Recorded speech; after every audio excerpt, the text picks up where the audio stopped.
In the brush of Blanco County, Texas, the cameras were supposed to record a routine eradication. They expected to see hogs hitting a trap or scattering under a spotlight. But what the infrared sensors actually captured was something that stopped wildlife officials in their tracks. It wasn't just a pest problem anymore, it was an intelligence failure. For decades, we've fought this war with helicopters, high-caliber rifles, and millions of tax dollars, and we are losing. But the footage reveals that while we were looking for a target to shoot, something else in the brush was already solving the problem for free. This is the story of the invasion we couldn't stop and the predator we were paid to destroy. To understand why Texas is currently under occupation, you have to look back 500 years. This isn't a modern wildlife glitch, it's a centuries-old biological mistake. In the 1500s, Spanish explorers didn't have refrigeration. Their solution? A living larder. They released domestic pigs along the Gulf Coast, thinking they'd have a steady food supply for future expeditions. They figured these fat, slow farm animals would just wait around to be eaten. They were wrong. These pigs didn't just survive, they reverted. Within a few generations, their hair grew thick and coarse, their tusks lengthened, and their temperaments turned lethal. But the real disaster happened in the early 1900s. Wealthy sportsmen started importing Eurasian wild boar, the legendary Russian boar, for trophy hunting. These were lean, aggressive machines built by centuries of survival in the brutal forests of Europe. When those boar inevitably escaped, and they always do, they didn't just hide. They crossbred with the feral domestic pigs already roaming the South. What emerged from that genetic collision is what we face today, the super hybrid. This isn't your pink farm pig. This is a 300-pound tank on 4 legs. Their skin across the shoulders can grow over an inch thick, reinforced by a cartilaginous shield designed to protect them during fights with other boars. In the field, this shield acts like biological body armor.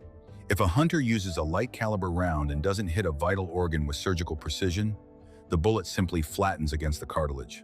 The hog doesn't die, it just gets angry, and more importantly, it learns. It memorizes the sound of the rifle, the scent of the man, and the silhouette of the truck. The math of their survival is even more terrifying. A single sow can have 2 litters a year, with up to a dozen piglets each. By the time those piglets are 6 months old, they are already breeding. Biologists have calculated that to even stabilize the population, not even reduce it, just keep it from growing, you would have to kill 70% of the population every single year. In Texas, we aren't even hitting 30%. We aren't hunting them, we are just providing them with a more exciting environment to reproduce in. If you don't live in a rural county, it's easy to dismiss feral hogs as a farmer's problem. But the damage they do has shifted from the cornfield to the city center. In Texas alone, we are looking at over $500 million in documented losses every year. Nationwide, that number triples to $3 billion. But those are just the numbers we can track on a spreadsheet. Imagine waking up to find your backyard looks like it was hit by a fleet of rototillers. That's rooting. Hogs use their powerful snouts to dig for grubs and tubers, but they don't just dig holes, they excavate. In Irving, Texas, they've ripped through high-end golf courses in a single night. In rural counties, they've been known to dig up underground fiber optic cables, effectively cutting off internet and emergency communications for entire communities. But it's the agricultural hit that is truly heartbreaking. I've talked to ranchers like Norman in Central Texas. He spent 4 months and thousands of dollars on a grain field. In one night, less than 8 hours, a sounder, that's a social group of hogs, moved in. They didn't just eat the grain, they trampled it, shredded the irrigation lines, and knocked over fence posts. 3 acres of income, gone before the sun came up. And then, there's the human cost. This isn't just about money, it's about safety. In 2019, a woman in Harris County was killed by a group of feral hogs right outside her front door while walking to her car. These animals are fast, they can hit 30 miles per hour, and they clear 40-inch fences without breaking stride. When they feel cornered, they don't run, they charge. The official response for decades has been the war of attrition. We brought in the big guns, we brought in the helicopters. Helicopter hunting is the most aggressive tool we have. A flight team can clear more hogs in 4 hours than a ground crew can in 4 months. It's efficient, it's high-tech, and it's incredibly expensive. A single coordinated sweep over a large ranch can cost upwards of $20,000. And here is the dirty secret of the industry. It isn't working. When you hunt from the air, you scatter the survivors. The hogs that escape the helicopter don't stay on that ranch. They flee into the deep brush, move into the next county, and establish new populations. They become chopper shy. They learn to move only at night under heavy tree cover where infrared can't easily spot them. Every time we pull a trigger, we are essentially training the survivors to be harder to kill. We've spent over $100 million in federal funding over the last decade, and the hog population in Texas is higher today than it was when we started. We are fighting a 21st century war against a 16th century survivor, and the survivor is winning. So, if the helicopters aren't the answer, and the $20,000 traps aren't the answer, what is? That brings us back to that strange footage from Blanco County. Wildlife biologists were reviewing trail cam footage from a hog eradication site. They expected to see the results of their traps. Instead, they saw a coyote. Now, usually, a 30-pound coyote is a joke to a 200-pound sow. A mother hog will protect her nest with a level of violence that would make a grizzly bear think twice. In the biological hierarchy of Texas, the coyote was always seen as a scavenger, a bottom feeder that waited for the hunters to leave scraps. But these cameras showed a behavior that hadn't been documented at this scale before. It wasn't scavenging, it was tactical predation. The lead coyote in the video didn't just stumble upon the nest. It approached from downwind, moving with a level of silence that indicated it had done this dozens of times before. Behind it, two other coyotes moved into flanking positions. They weren't there to fight the mother. They were there to manufacture chaos. This is what researchers are now calling high-risk micropredation. The coyotes realize that they can't kill a 200-pound hog, but they can absolutely decimate the next generation. They wait for the exact moment the sow leaves the nest to forage, even if it's just for 5 minutes. Or they use a distraction gambit. One coyote will run past the edge of the nest, triggering the sow's protective instinct. She wheels around to charge the intruder. While she is focused on that 30-pound target, the flanking coyotes lunge from the shadows. One precise bite to the back of the neck, the piglet goes limp.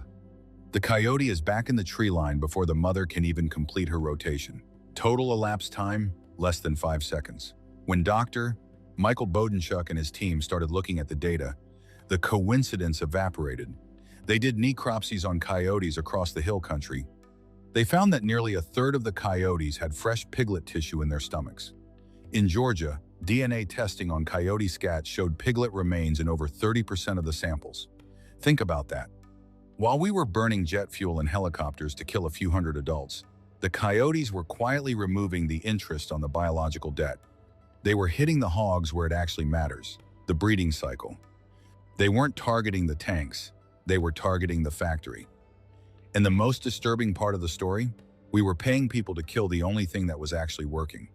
As the failure of helicopter hunting became undeniable, the strategy shifted from open warfare to intelligent containment. The mantra became, you can't shoot your way out, you have to trap your way out. But this isn't your grandfather's wooden box trap with some fermented corn. We are talking about military-grade surveillance and solar-powered enclosures controlled from an app on your phone. These smart traps are incredible pieces of engineering. A rancher can sit on his couch, pull up a live feed of a coral trap 10 miles away, and watch in real time. The idea is to play the long game. You leave the gate standing wide open for 2 weeks. You scatter corn inside. No trigger is active. The hogs arrive, eat, relax, and return. They lose every shred of suspicion about the structure. They teach their offspring that this is a safe food zone. Then, on a night when the cameras show 30 or 40 animals inside at once, the entire sounder, the rancher presses one button on his phone, and the gate drops. This matters because of a single, devastating biological fact. Hogs are intelligent enough that if you trap half a group and leave the other half free, the survivors will never approach a similar structure again. They are trap shy. And it's not just for a season, it's for life. They memorize the exact visual blueprint of that trap. They teach their offspring to avoid it. If you miss even one piglet, that piglet becomes the matriarch of a new sounder that is essentially immune to that specific technology. You get exactly one shot at a sounder, and then that cognitive window slams shut forever. In 2023, Dr. Sarah Vance, a USDA wildlife biologist, described this educational escape behavior during a field briefing that stopped the room cold. She said, "The moment you miss the vital spot or you make a mistake in your trapping protocol, that hog memorizes your location, your scent, and your method. It does not come back to that spot for a year. You do not hunt these animals, they study you." This is the hidden side of the hog war that the official numbers rarely talk about. Every failed eradication attempt is actually a training seminar for the hogs. Every helicopter flight that just pushes them off one ranch creates a new generation of chopper-shy survivors. We are in a cognitive arms race against a species that can reproduce faster than we can invent new ways to kill them. We are essentially upgrading their natural intelligence with every bullet we fire. When you spend $100 million and you are still losing, you start looking for options that border on the forbidden. In Texas, the sheer desperation has led us to the edge of a controversial new frontier: biological warfare. If the traps are too expensive and the guns are too slow, can we just poison them? The idea of hog-specific toxins is the holy grail of the eradication industry. The research has focused on substances like sodium nitrite. This isn't a complex poison, it's a standard food preservative used in things like bacon. But in the digestive system of a hog, which lacks a specific enzyme to break it down, sodium nitrite in high concentrations prevents their blood from carrying oxygen. The hog essentially falls asleep and dies from internal suffocation. It sounds like a perfect scalable solution, but in the natural world, nothing is ever that simple. The risks are catastrophic. First, there's the issue of non-target species. Deer, raccoons, turkeys, and even domestic dogs are also vulnerable to these toxins. If you place poison bait in a feeder, how do you make sure only the hogs eat it? Engineering companies are now building feeders that require the specific physical strength of a 200-pound hog to open a weight-sensitive Deadman switch. If a deer steps on it, the feeder locks. If a smaller raccoon tries to pry it open, it fails. Only the crushing force of a hog's snout can trigger the dispense mechanism. Second, there is the secondary poisoning concern. What happens when a coyote or an eagle eats the carcass of a poisoned hog? Will they also be poisoned? This is the ethical minefield that has stalled wide-scale toxin deployment for a decade. The Texas Department of Agriculture is now field testing these toxins under strict supervision, but the legal and ecological pushback is immense. One mistake, one massive die-off of a protected species, and the public will permanently pull the funding for the entire hog war. We are playing with a biochemical wildfire in a dried-out ecosystem, and the risk of collateral damage is terrifying. Desperation doesn't just breed controversial science, it breeds political stupidity. While ranchers were burning through their life savings on traps and helicopter flights, multiple state governments decided to launch bounty programs to solve the problem from the other side. They put a price on the coyote. From 2017 to 2020, states like Utah, Georgia, and specific rural counties in Texas offered bounties of up to $75 for every coyote brought in dead. The logic was simple. Coyotes are pests. They eat lambs and calves. Kill them, and the landscape is safer. What they didn't calculate was the cascade effect. Hunters, looking for easy cash, collected these bounties by the thousands.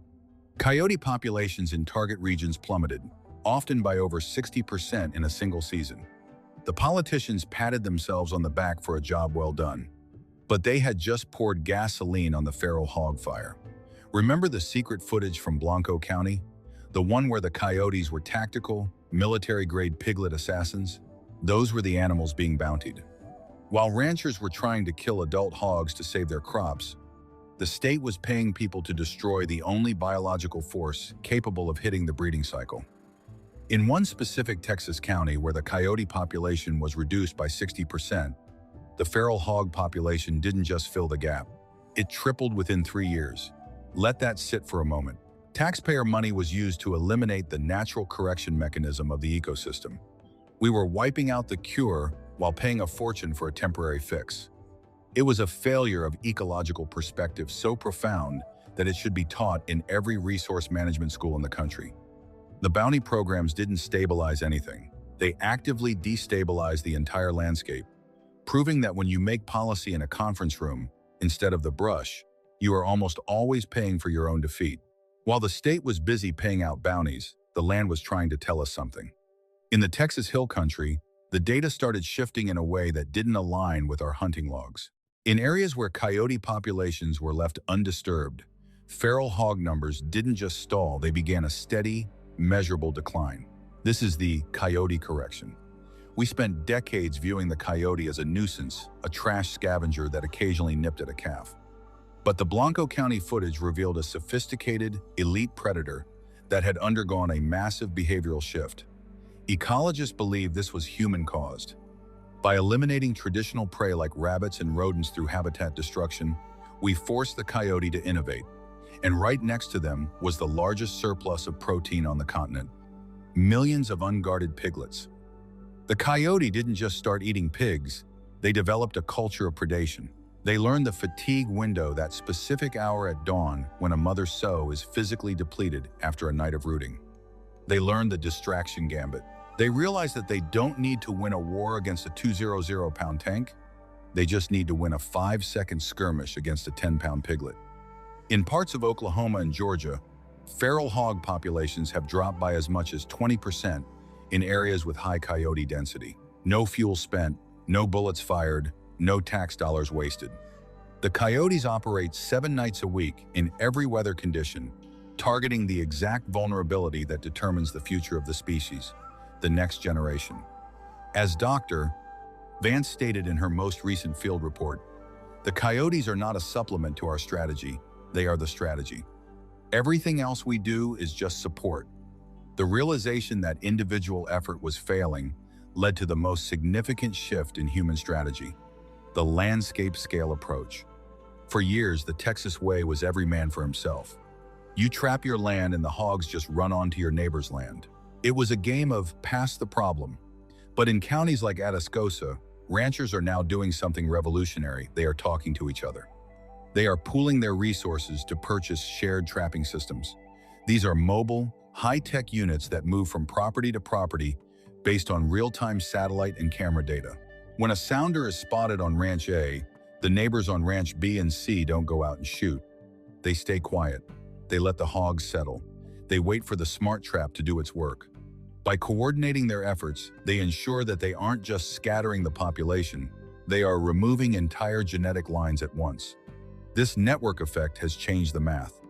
When you treat 100,000 acres as a single battlefield instead of 50 tiny ones, the hogs have nowhere to hide. The trap-shy intelligence we discussed earlier? It's hard to stay shy when the entire county is using the same invisible, silent method. We are finally learning that to beat a social animal like a hog, we have to become a social animal ourselves. To truly understand the scale of this occupation, we have to look at what's happening beneath our feet. We've talked about corn and cotton, but the modern feral hog is now a direct threat to the critical infrastructure of the United States. In the suburban sprawl of Austin and San Antonio, hogs are no longer staying in the brush. They are moving into the utility corridors. Their rooting behavior, that deep mechanical excavation, is a nightmare for fiber optic networks. We've seen cases where a single sounder, looking for tubers along a pipeline right-of-way, has exposed and damaged high-speed data lines. And it's not just data. At military airfields in central Texas, hogs have become a strike risk. Imagine a $100 million fighter jet attempting a dawn takeoff, only to hit a 300-pound wall of muscle at 150 miles per hour. It's happened. Flights have been canceled, runways have been shut down, and millions have been spent on hog-proof perimeter fencing that the animals eventually find a way to undermine. This is no longer a rural nuisance. This is a national security concern. The more we pave over the wild spaces, the more we force these super hybrids into our cities. They are reclaiming the suburbs, tearing up residential lawns, and turning golf courses into lunar landscapes. The war has moved to our front doors, and the old methods of shoot on sight are not only ineffective, they are dangerous in a crowded neighborhood. As we look at the hidden side of this war, there is a deeper lesson about how we manage the planet. For a century, our approach to wildlife was command and control. We thought we could decide which animals live and which die based on a spreadsheet. We killed the wolves so the coyotes moved in. we killed the coyotes, so the hogs exploded. Every time we try to fix nature with a bullet or a bounty, we create a vacuum that something more aggressive, more adaptable, and more destructive fills. The Blanco County revelation isn't just about coyotes eating piglets.